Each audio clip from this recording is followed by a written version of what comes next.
800 juta rupiah untuk sekali tanding tembak? Suara Brandon bergema di seluruh lapangan tembak, tatapan menantangnya tertuju pada pemuda Indonesia di seberang konter. Para pengunjung lain di lapangan tembak itu bahkan sampai menoleh untuk melihat ke arah mereka.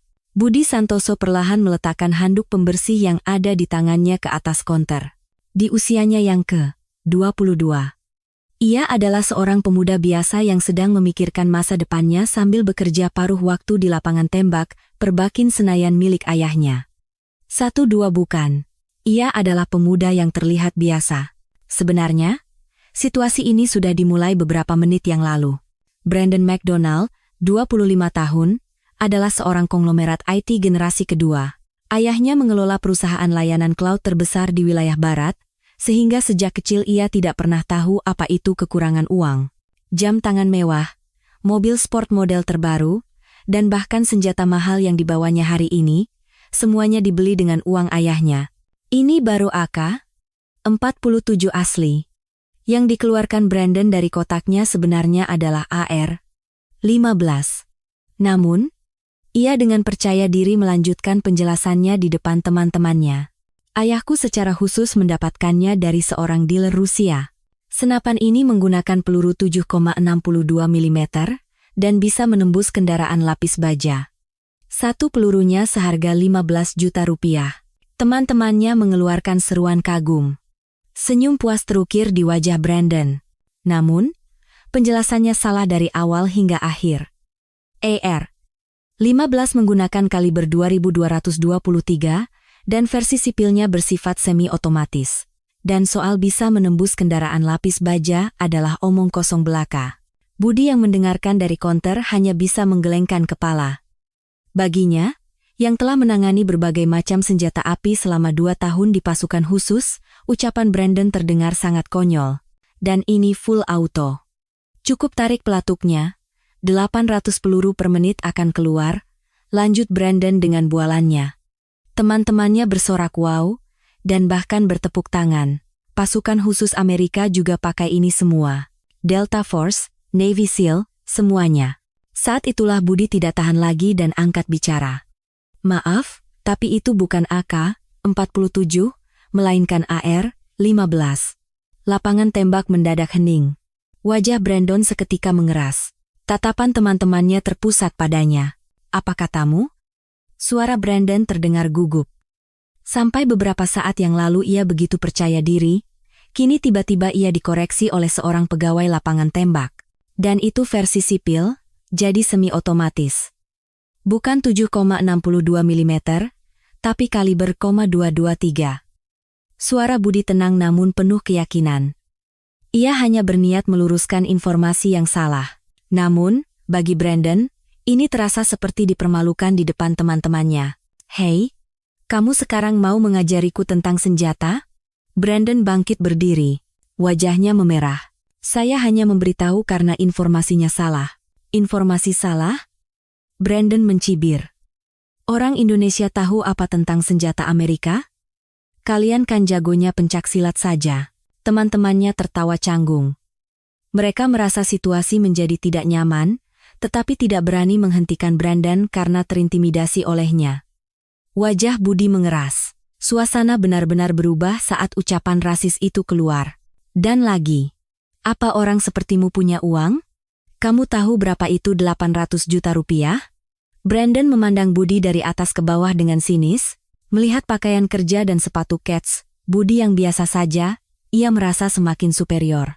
Baiklah. Kalau kamu memang sehebat itu tentang senjata, buktikan. Dan keluarlah kalimat itu. 800 juta rupiah untuk sekali tanding tembak? Budi terdiam sejenak. 800 juta rupiah adalah uang yang sangat besar baginya. Bahkan biaya kuliah 4 tahun dan biaya hidup pun tidak akan mencapai jumlah itu. Namun, bagi Brandon, itu hanya sebatas uang jajan. Bagaimana?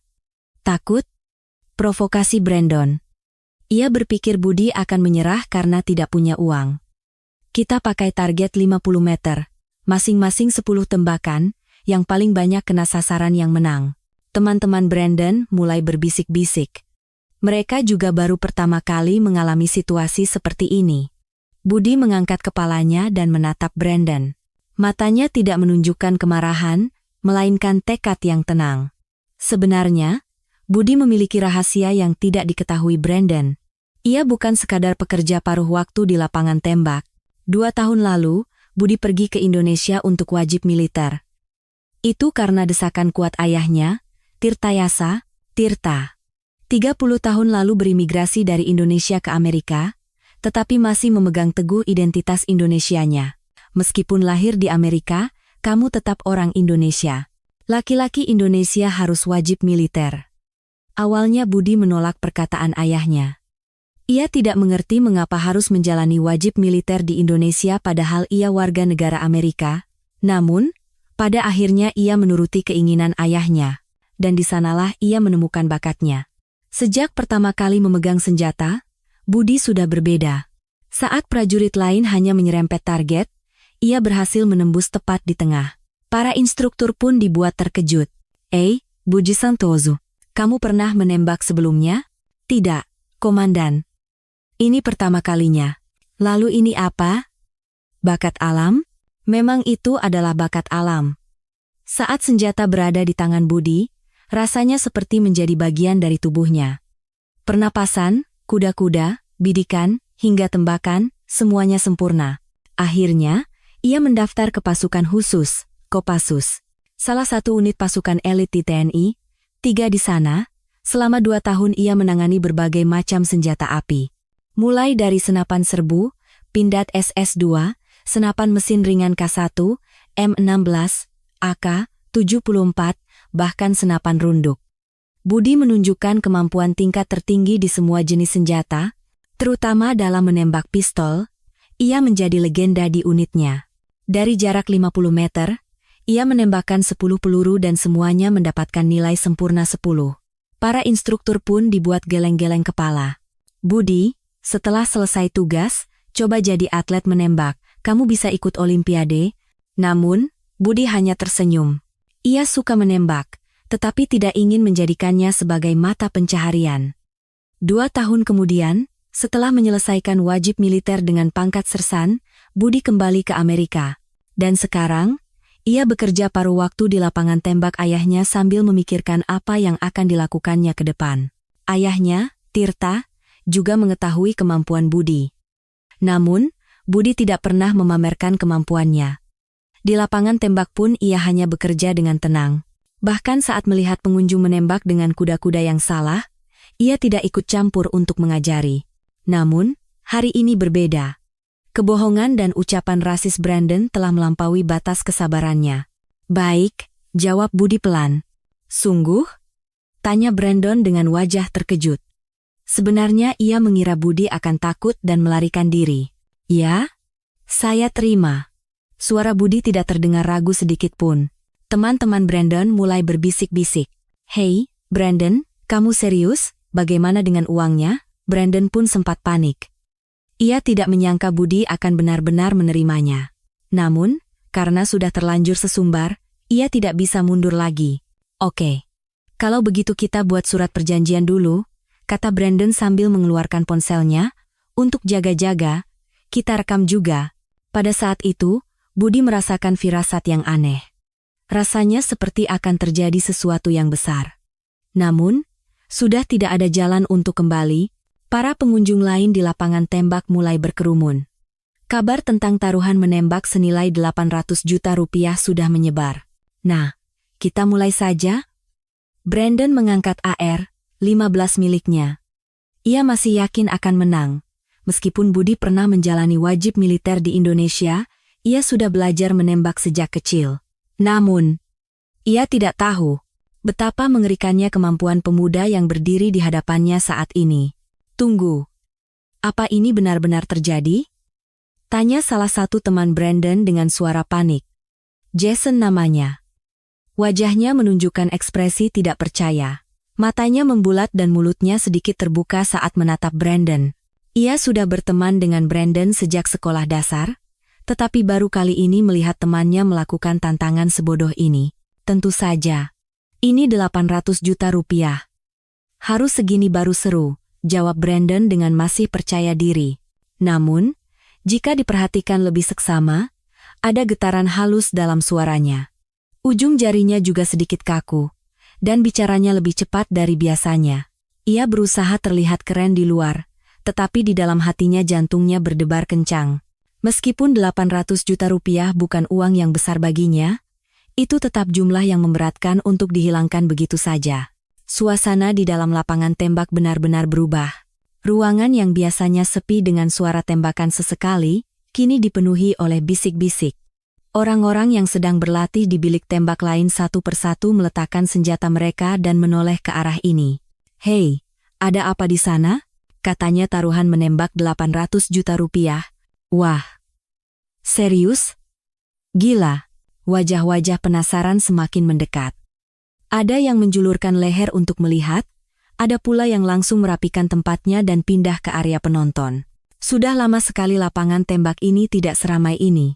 Ayah Budi, Tirta, mengawasi dari konter dengan ekspresi khawatir. Kerutan tipis muncul di dahinya, dan ia menggigit bibirnya dengan erat. Ia tahu betul kemampuan anaknya, tetapi jumlah uang yang sangat besar itu membuatnya tidak tenang. Bagaimana jika terjadi sesuatu? Semoga saja tidak. Tetapi hati seorang ayah tidak bisa begitu saja tenang. "Oke. Kita tentukan aturannya dengan jelas," kata Brandon sambil mengeluarkan ponselnya.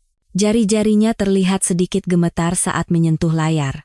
Namun, ia segera menenangkan diri dan berpura-pura tenang.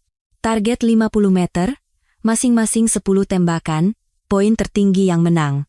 "Pakai pistol?" tanya Budi memastikan. Suaranya masih tenang. Seolah-olah hanya menanyakan cuaca. "Tentu saja. Kemampuan sesungguhnya terlihat dari pistol." "Senapan semua orang juga bisa," kata Brandon dengan angkuh. Sebenarnya, ia sengaja mengusulkan pistol karena menurutnya menembak pistol lebih sulit. Meskipun orang Indonesia ini pernah wajib militer, pistol pasti beda, pikirnya dalam hati. Dan senjatanya kita sewa dari sini, biar adil. Ini juga bagian dari perhitungan Brandon. Ia berpikir senjata sewaan biasa akan lebih sulit digunakan daripada senapannya yang mahal. Namun, ia tidak tahu. Bagi Budi, senjata apapun tidak menjadi masalah. "Baik." Budi mengangguk. Saat itu, ketegangan terasa di antara teman-teman Brandon. Jason menatap Brandon dengan cemas, dan Mike menggigit bibirnya dengan khawatir. "Kalau begitu kita tulis surat perjanjiannya dulu. Biar nanti tidak ada yang mengingkari janji." Brandon membuka aplikasi catatan di ponselnya dan mulai mengetik.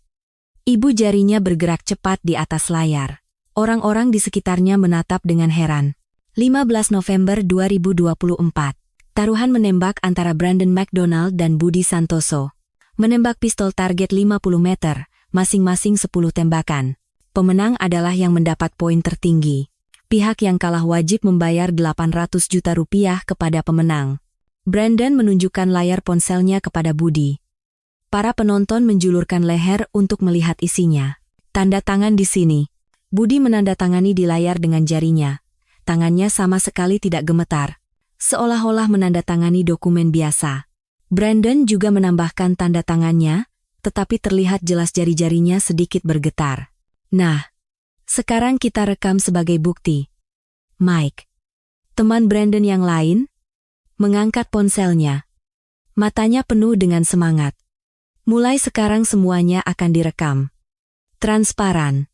Para penonton lain pun ikut mengeluarkan ponsel mereka. Dalam sekejap, lapangan tembak dipenuhi oleh layar-layar ponsel kecil. Masing-masing mencari sudut terbaik untuk merekam. Ada yang naik ke atas kursi, ada pula yang berjongkok untuk mengambil sudut dari bawah. "Tunggu, apa ini akan diunggah ke media sosial?"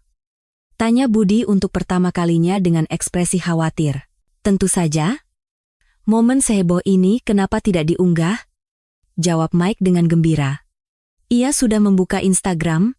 Budi ragu sejenak. Kerutan tipis muncul di dahinya.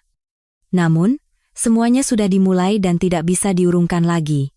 Tirta mengeluarkan 2 pucuk Glock 17 dari konter. Pistol berwarna hitam itu berkilauan dingin di bawah lampu neon. Terdengar seruan wow dari para penonton.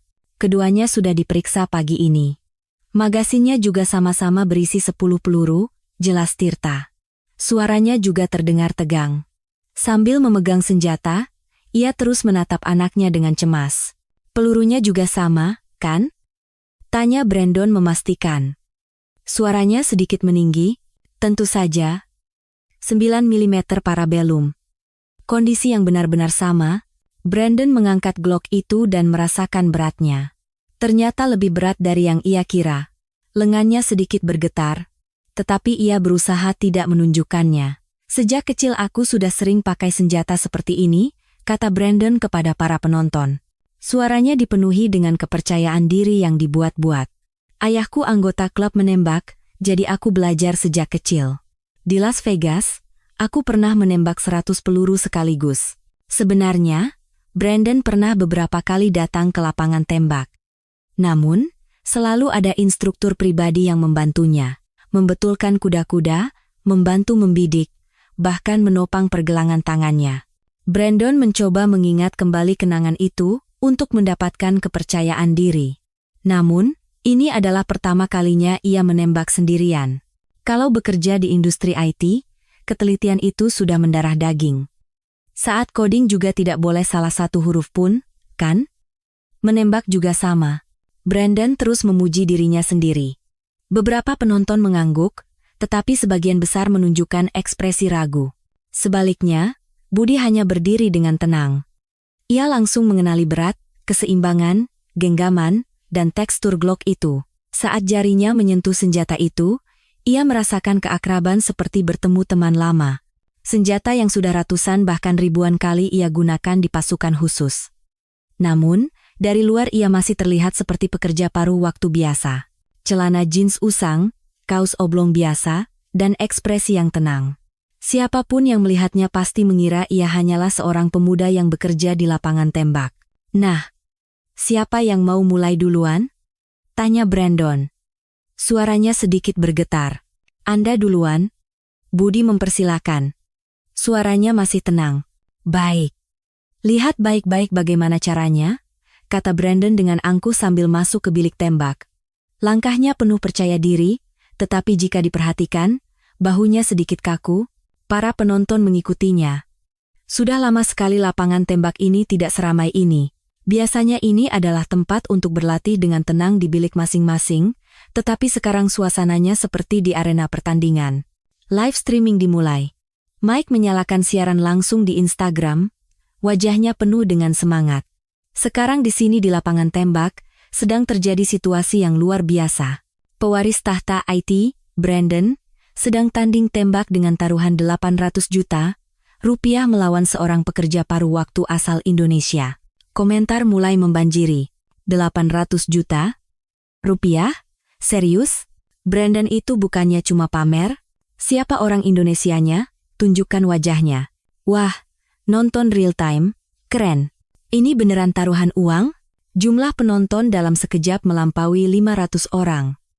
Tangan Mike sedikit gemetar karena antusias. Brandon mengambil posisi menembak. Kaki dibuka selebar bahu, kedua tangan memegang pistol, dan lengan diluruskan. Ia mencoba mengingat posisi yang diajarkan instruktur di Las Vegas. Lihat posisi itu. Benar-benar seperti profesional, kan? Bisik Jason kepada teman-temannya. Namun, ada nada cemas dalam suaranya. Sebenarnya, di mata Budi, posisi Brandon terlihat canggung dalam banyak hal. Siku terlalu terbuka, dan distribusi berat badannya tidak stabil. Kaki kirinya terlalu maju sehingga keseimbangannya tidak pas. Namun, Budi tidak mengatakan apa-apa. Brandon mulai membidik. Target 50 meter terlihat di ujung bidikannya. Terlihat lebih jauh dari yang ia kira. Pusat target hanya terlihat seperti titik kecil. Tidak apa-apa. Aku bisa. Lagi pula apa yang bisa dilakukan orang Indonesia itu? Brandon meyakinkan dirinya sendiri. Namun, detak jantungnya semakin cepat. Ia menarik napas dalam-dalam, mengeluarkannya perlahan, dan meletakkan jarinya di pelatuk. Keringat tipis mulai membasahi dahinya. Lapangan tembak menjadi sunyi senyap. Semua orang menahan napas dan mengawasi. Bahkan suara kipas angin yang biasanya terdengar, kini terdengar keras.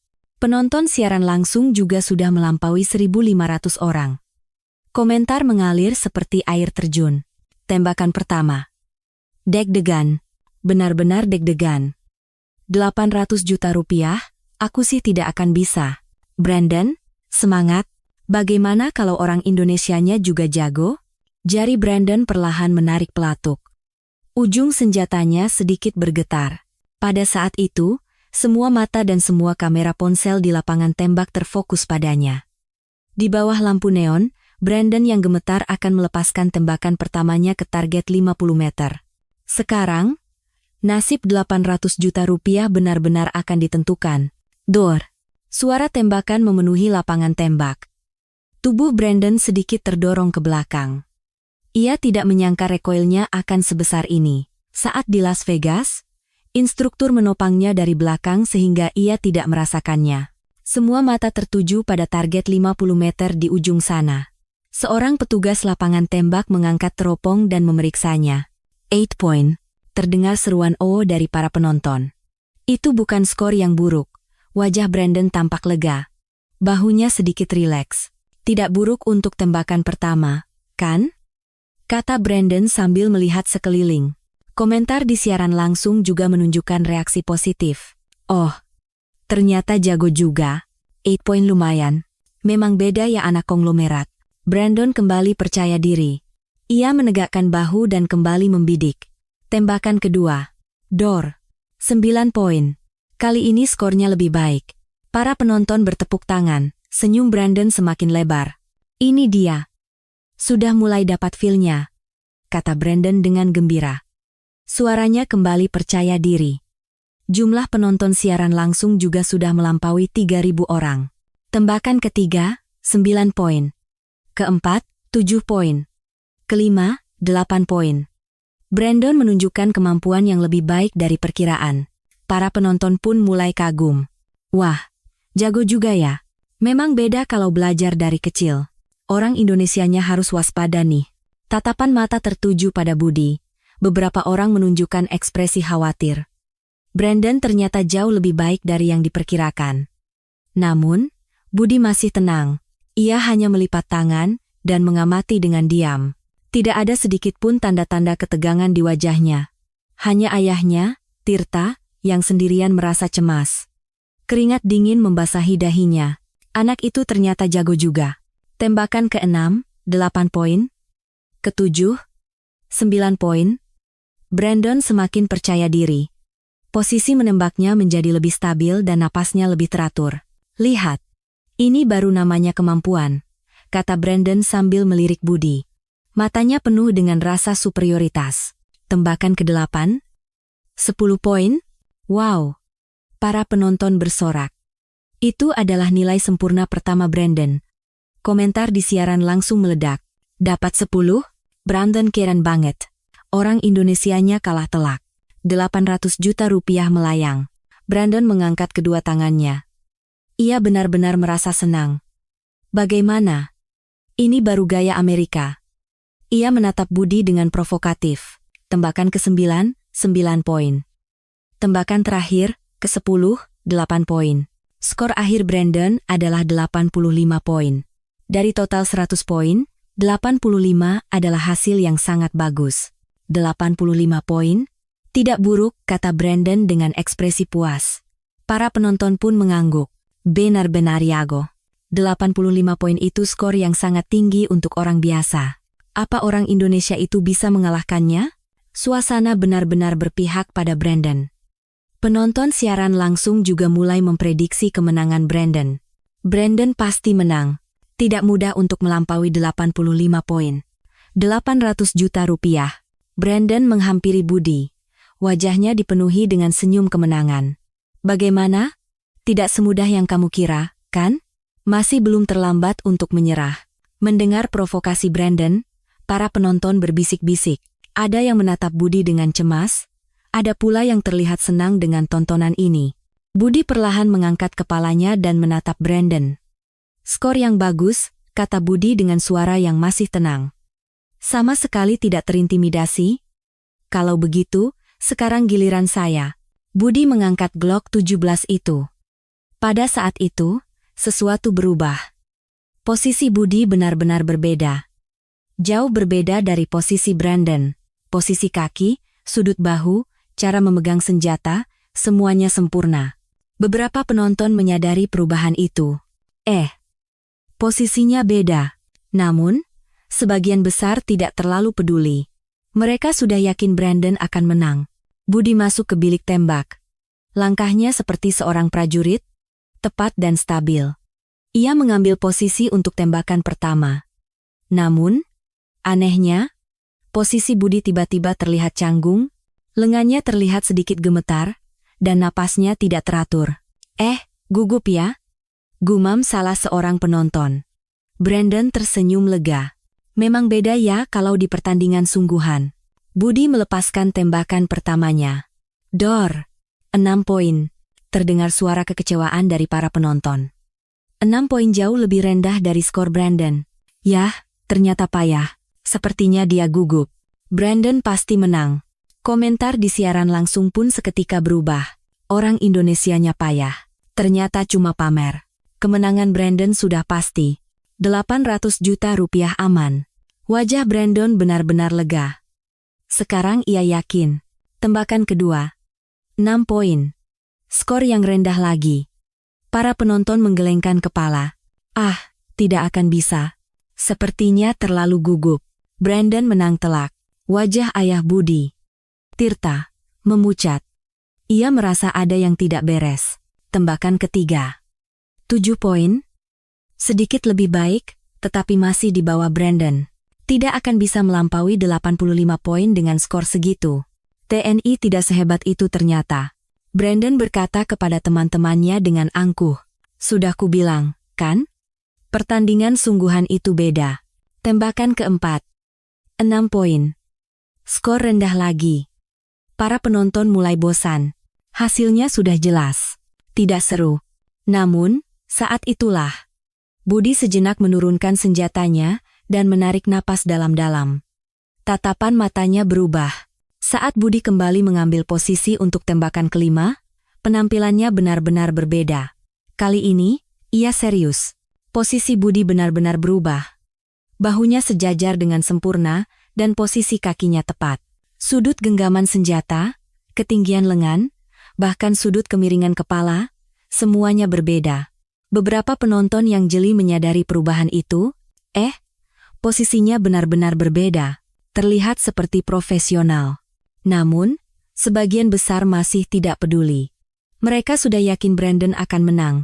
Budi menarik napas dalam-dalam dan perlahan mengeluarkannya, berhenti di tengah. Teknik pernapasan yang sudah ribuan kali ia latih di pasukan khusus. Membidik, mata Budi terfokus pada bidikan dan target 50 meter di ujung sana. Semua suara seolah lenyap. Bisik-bisik penonton, suara kipas angin, bahkan detak jantungnya sendiri. Hanya target yang terlihat. Tembakan kelima. Dor. Bersamaan dengan suara tembakan, tubuh Budi tidak bergerak sedikit pun. Posisi yang benar-benar stabil. Petugas lapangan tembak memeriksa target dengan teropong. Matanya membelalak. 10 point. Terdengar reaksi terkejut dari para penonton. Setelah 4 tembakan dengan skor rendah, Budi tiba-tiba mendapatkan nilai sempurna. Brandon menunjukkan ekspresi cemas. Cuma beruntung, gumamnya. Namun, Budi tidak berhenti. Untuk tembakan ke-6, ia mengulangi posisi yang sama, napas yang sama, dan konsentrasi yang sama. Dor. 10 poin. Tepat di tengah lagi. Sekarang, reaksi para penonton mulai berubah. 2 kali 10 berturut-turut. Apa-apaan ini? Tiba-tiba jago. Komentar di siaran langsung juga mulai berubah. Kok tiba-tiba jago? Beruntung? 2 kali 10 berturut-turut. Wajah Brandon mulai cemas. Keringat mulai membasahi tangannya. Tembakan ke-7. Budi mengulangi rutinitas yang sama. Napas dalam. Posisi sempurna. Bidikan akurat. Dor. 10 poin. 3 kali 10 berturut-turut. Sekarang lapangan tembak mulai hening. Semua orang mulai merasakan ada yang tidak beres. 3 kali 10 berturut-turut. Ini bukan kebetulan. Skor Budi naik drastis. Brandon menghitung. Skor Budi saat ini 55 poin. Sisa 3 tembakan, jika semuanya sempurna, maka skornya akan menjadi 85. Masih aman, Brandon menenangkan dirinya sendiri, namun, pada tembakan ke-8, Budi tidak berhenti. Dar! 10 poin. 4 kali 10 berturut-turut. Sekarang para penonton menahan napas dan mengawasi. Mereka merasakan sesuatu yang istimewa akan terjadi. Jumlah penonton siaran langsung melampaui 5.000 orang. Komentar mengalir deras, 4 kali 10 berturut-turut. Ini beneran. Orang Indonesianya mulai panas. Brandon dalam bahaya. Skor Budi saat ini 65 poin. Sisa 2 tembakan. Jika keduanya sempurna, maka skornya akan menjadi 85. Sama dengan Brandon, tangan Brandon mulai gemetar. Keringat dingin membasahi dahinya. Tembakan ke-9. Budi berhenti sejenak. Ia menurunkan senjatanya dan menarik napas dalam-dalam. Lapangan tembak menjadi sunyi senyap, bahkan suara jarum jatuh pun bisa terdengar. Semua orang menatap Budi. Kamera ponsel terfokus padanya. Budi kembali mengambil posisi. Saat itu, salah seorang penonton berkata dengan suara pelan, posisi itu. Posisi militer. Ucapan itu mulai menyebar. Posisi militer? Katanya dia pernah ikut wajib militer di Indonesia. Bukankah dia dari pasukan khusus? Mendengar itu, wajah Brandon memucat. Untuk pertama kalinya ia menyadari apa artinya Budi adalah mantan anggota pasukan khusus. Budi melepaskan tembakan ke-9. Dor! 10 poin. 5 kali 10 berturut-turut. Terdengar seruan kagum dari para penonton. Wow! 5 kali 10 berturut-turut? Gila! Siaran langsung benar-benar meledak. Penonton mencapai 8.000 orang dan komentar memenuhi layar. Gila! 5 kali 10 berturut-turut. Kualitas pasukan khusus Indonesia beneran gila. Brandon kalah telak. Skor Budi saat ini 75 poin. Satu tembakan terakhir, jika sempurna, maka skornya akan menjadi 85, sama dengan Brandon. Namun, Brandon sudah tahu, tembakan terakhir pun pasti akan sempurna. Melihat trennya, sudah jelas. Budi mengambil posisi untuk tembakan terakhir. Lapangan tembak diselimuti keheningan yang mencekam, semua orang menahan napas. Mata Budi terfokus pada target. Lingkaran kecil 50 meter di ujung sana terlihat begitu jelas seolah-olah berada tepat di depannya. Napas dalam, membidik, dan dor. Suara tembakan terakhir bergema di lapangan tembak. Semua mata tertuju pada target. Petugas lapangan tembak memeriksanya dengan teropong. Mulutnya ternganga. 10 point. Wow! Para penonton meledak. Tepuk tangan dan sorak-sorai memenuhi lapangan tembak. 6 kali 10 berturut-turut. 6 tembakan terakhir semuanya mengenai sasaran di tengah. Skor akhir Budi, 85 poin. Sama dengan Brandon. Seri. 85 sama 85, teriak para penonton dengan gembira. Namun, tunggu dulu, ada yang aneh. Petugas lapangan tembak sekali lagi memeriksa target Budi dengan saksama. Dan memanggil petugas lain. Setelah keduanya memeriksa bersama, mereka menggelengkan kepala dengan takjub. Tunggu sebentar, akan kami periksa lagi. Para penonton bertanya-tanya apa yang terjadi. Saat itu, petugas mengambil mikrofon dan berkata, setelah memeriksa kembali 6 tembakan terakhir Budi.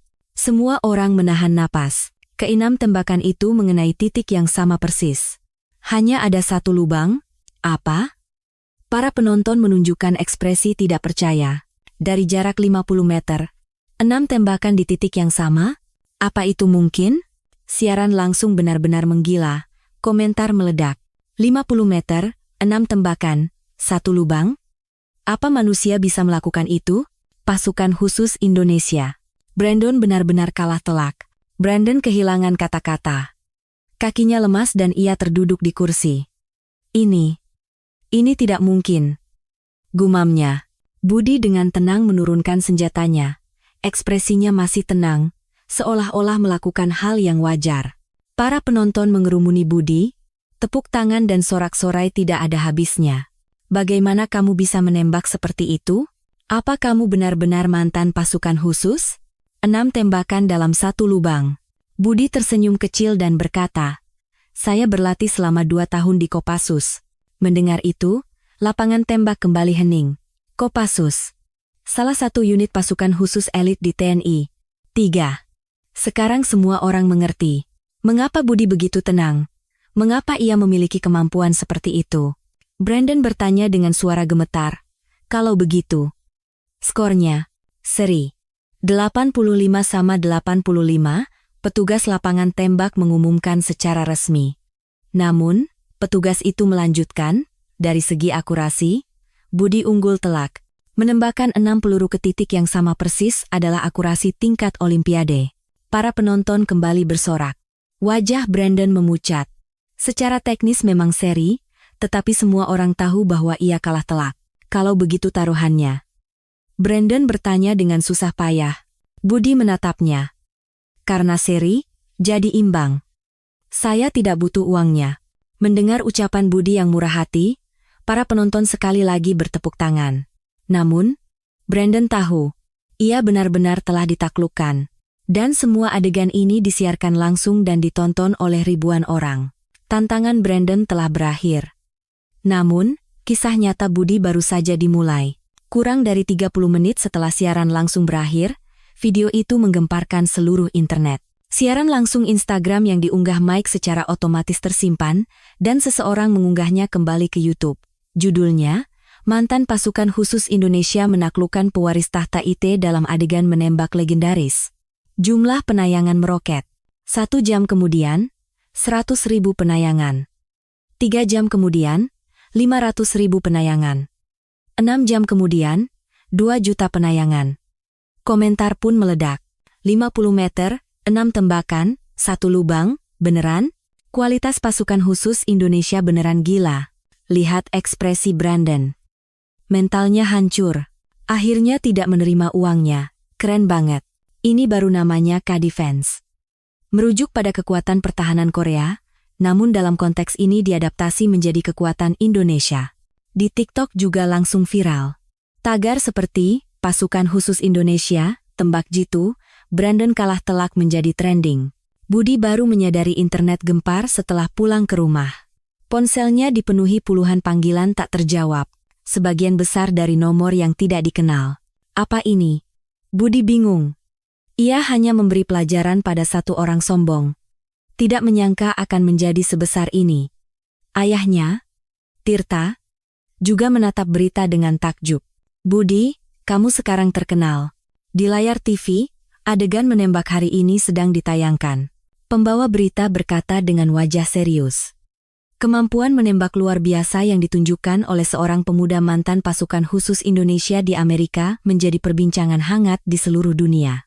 Video yang menunjukkan ia menembakkan 6 peluru pistol ke titik yang sama dari jarak 50 meter saat ini.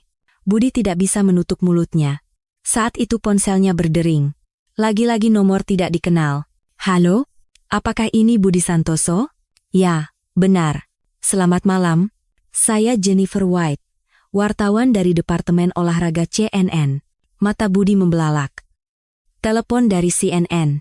Kami melihat video menembak Anda hari ini, dan itu benar-benar kemampuan yang luar biasa. Apakah Anda bersedia untuk diwawancarai? Wawancara? Ya. Akan disiarkan secara nasional di Amerika. Minat terhadap pasukan khusus Indonesia sangat tinggi. Budi ragu.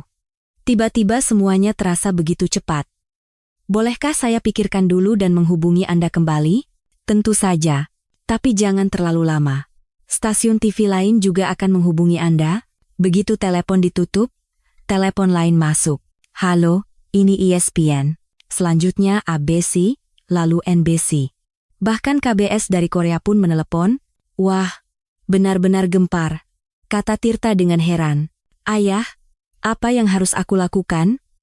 Tanya Budi dengan panik. Tenang dulu. Ini bukan hal yang buruk. Saat itu telepon berdering lagi. Kali ini dari tempat yang benar-benar tidak terduga. Halo, Budi Santoso? Saya Michael Johnson, kepala pelatih tim nasional menembak Olimpiade Amerika Serikat. Jantung Budi mulai berdebar kencang. Saya melihat video Anda hari ini, kemampuan yang benar-benar luar biasa. Menembakkan 6 peluru ke satu titik dari jarak 50 meter adalah sesuatu yang bahkan peraih medali emas Olimpiade pun tidak bisa melakukannya dengan mudah. Terima kasih. Apakah Anda tertarik dengan Olimpiade? Jika Anda memiliki kewarganegaraan Amerika, Anda bisa berlatih di tim nasional kami. Budi terkejut. Olimpiade? Saya belum pernah memikirkannya. Tidak apa-apa. Pikirkan perlahan. Tapi sayang sekali jika bakat seperti ini disia-siakan. Setelah telepon ditutup, Budi duduk termenung. Dalam semalam, semuanya berubah. Saat itu, terdengar suara berisik dari luar pintu. Ia melihat keluar jendela dan melihat para wartawan sudah berkumpul di depan rumahnya. Apa benar dia tinggal di sini? Ya, sudah dikonfirmasi. Kamera sudah siap, Tirta menghela napas. Sekarang di rumah pun tidak bisa tenang. Budi merasa campur aduk. Menjadi terkenal itu menyenangkan, tetapi tiba-tiba menjadi pusat perhatian seperti ini terasa memberatkan. Namun, saat itu ada satu telepon istimewa lagi. Halo, Budi? Suara yang akrab. Teman satu angkatannya di pasukan khusus Indonesia, Agus. Gus, kamu sekarang terkenal banget. Di Indonesia juga heboh? Aku masuk berita di Indonesia juga? Tentu saja. Mantan pasukan khusus negara kita melakukan hal seperti ini di Amerika, rasa bangga meledak. Hati Budi menghangat. Tapi kamu memang hebat. 50 meter. 6 tembakan. 1 lubang. Di markas saja kamu tidak bisa seperti itu. Aku lebih banyak berlatih setelah itu. Tetap saja hebat. Orang Indonesia benar-benar bangga. Setelah menutup telepon, hati Budi sedikit lebih tenang. Ia bukan hanya membalas dendam pribadi, tetapi juga mengangkat nama baik Indonesia sebagai orang Indonesia. Di luar, para wartawan masih menunggu. Apa aku keluar dan wawancara, Ayah? Budi menatap Tirta. Lakukan sesukamu. Tapi ingat satu hal. Apa itu?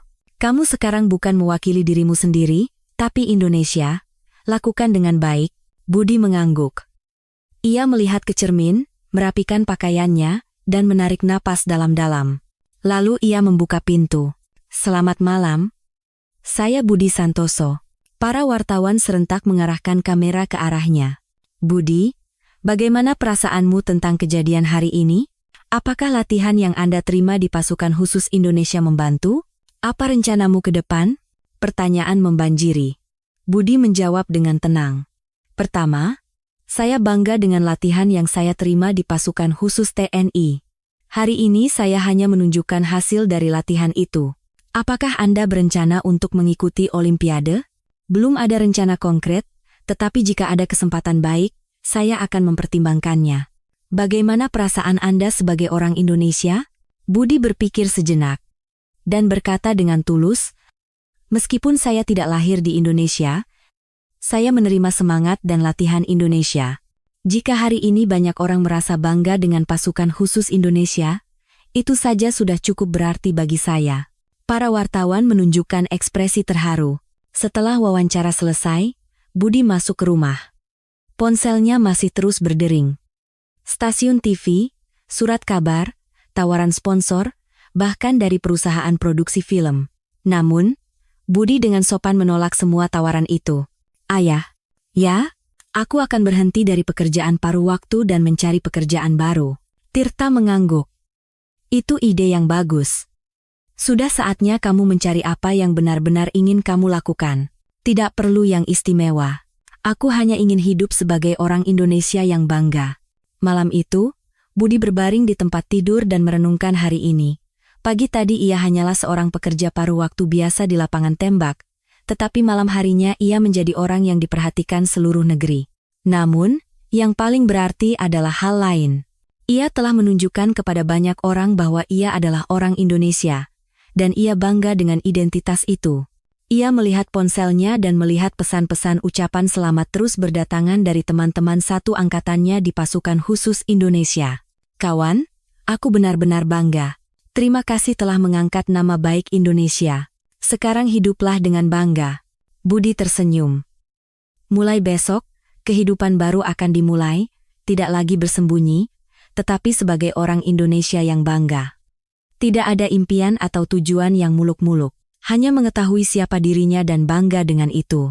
Itu saja sudah cukup. Di luar jendela, bintang-bintang berkelip. Seolah-olah merayakan awal yang baru. Kisah nyata Budi baru saja dimulai. 2 minggu kemudian, pada suatu Sabtu sore, Budi sedang merapikan barang-barang terakhirnya di lapangan tembak ayahnya. Mulai minggu depan, ia akan bekerja di tempat baru. Ia mendapat tawaran sebagai instruktur di sebuah perusahaan keamanan lokal. Saat itu, pintu lapangan tembak terbuka dan terdengar suara langkah kaki kecil. "Permisi." Budi mengangkat kepala dan melihat seorang anak laki-laki keturunan Indonesia berusia sekitar 10 tahun masuk bersama ibunya. Mata anak itu berbinar karena penasaran, dan ibunya tampak sedikit gugup. "Selamat datang. Ada yang bisa saya bantu?" tanya Budi dengan ramah. "Kak, apa kakak ini Kak Budi?" tanya anak itu dengan mata besarnya yang berbinar. "Benar. Kamu siapa?" "Saya Junaedi. Saya lihat video kakak." Ibu Junaedi berkata dengan ekspresi menyesal. "Maaf, anak ini terus merengek ingin bertemu. Kami juga baru pindah dari Indonesia." Budi berlutut untuk menyamakan tinggi dengan Junaedi. "Junaedi, bagaimana videonya? Keren banget. Kakak benar-benar tentara Indonesia ya?" "Iya. Kakak pernah ikut wajib militer di Indonesia selama 2 tahun. Mata Junaedi semakin berbinar.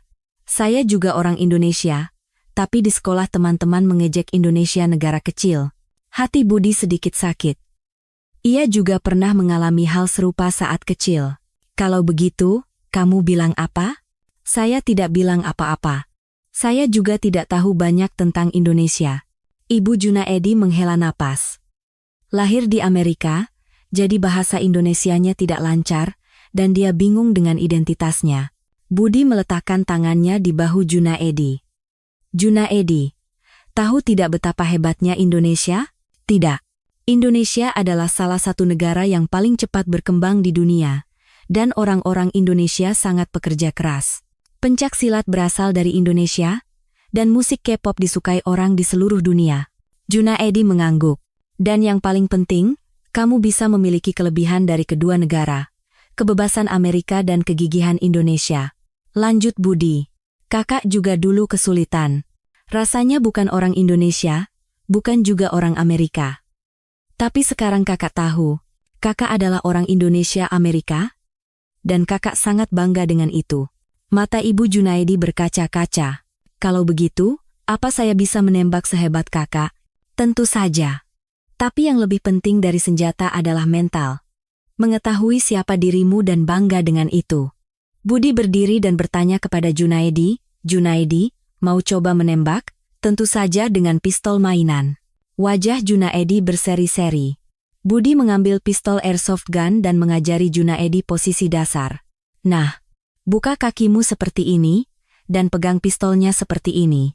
Junaedi mengikuti dengan canggung tetapi penuh semangat. Tarik napas dalam-dalam, keluarkan perlahan, dan... Sekarang, dor. Pistol mainan itu mengeluarkan suara kecil. Peluru BB mengenai target kertas. "Kena!" teriak Junaedi dengan gembira. "Bagus. Untuk pertama kali, kamu hebat sekali," puji Budi. Saat itu, pengunjung lain masuk. Seorang pria berusia 40-an, wajahnya tidak asing. "Permisi, apa Anda Budi?" "Ya, benar. Saya Rodriguez. Saya dari Meksiko, sudah 5 tahun di sini." Ekspresi Rodriguez serius. "Saya melihat videonya, dan saya sangat terharu. Terima kasih.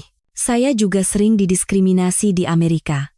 Karena bahasa Inggris saya tidak lancar. Karena warna kulit saya berbeda. Tapi melihat Anda mengalahkan anak orang kaya itu.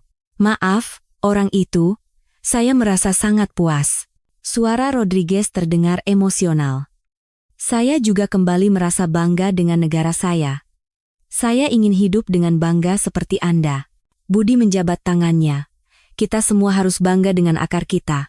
Saat itu, Junaedi berlari dan memeluk kaki Budi. "Kak, nanti aku mau jadi orang keren seperti kakak." "Tentu. Junaedi pasti akan menjadi orang yang hebat." Setelah Junaedi, ibunya, dan Rodriguez pergi, ayah Tirta menghampiri Budi. "Bagus sekali. Apanya? Melihatmu memberi semangat kepada orang lain." Senyum bangga terukir di wajah Tirta. "Aku juga bangga pada ayah.